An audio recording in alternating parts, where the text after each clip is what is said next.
Hello សួស្តីទាំងអស់គ្នាអញ្ចឹងសម្រាប់វីដេអូនេះយើងនឹងមកសិក្សាបន្តទៀតអំពីភាគអ៊ីរបស់ភាសាចិនអ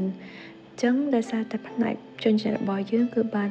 ចប់អស់ហើយអញ្ចឹងយើងនឹងមកសិក្សាបន្តទៀតអំពីផ្នែកស្រៈរបស់ភាគអ៊ីនៅក្នុងភាសាចិនអញ្ចឹងសម្រាប់ផ្នែកស្រៈយើងបែងចែកជា3ផ្នែកគឺស្រៈតូលស្រៈត្រួតហើយនិងការផ្សំនៃស្រៈចឹងយើងនឹងមកសិក្សាអំពីស្រៈតូលមុនគេដែលជាគោលនៃស្រៈនៅក្នុងភាគអ៊ីរបស់យើងចឹងស្រៈទី1របស់យើងគឺ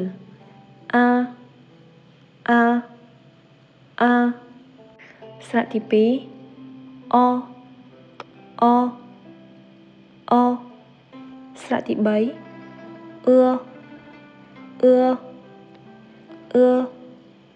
ស្រៈទី4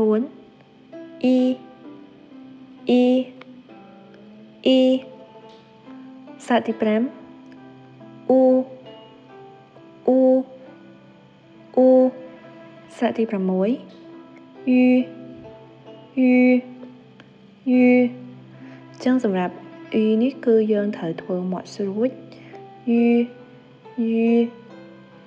ចឹងសលេងវារៀងប្រឆិតអ៊ីបន្តិចយីបន្តិច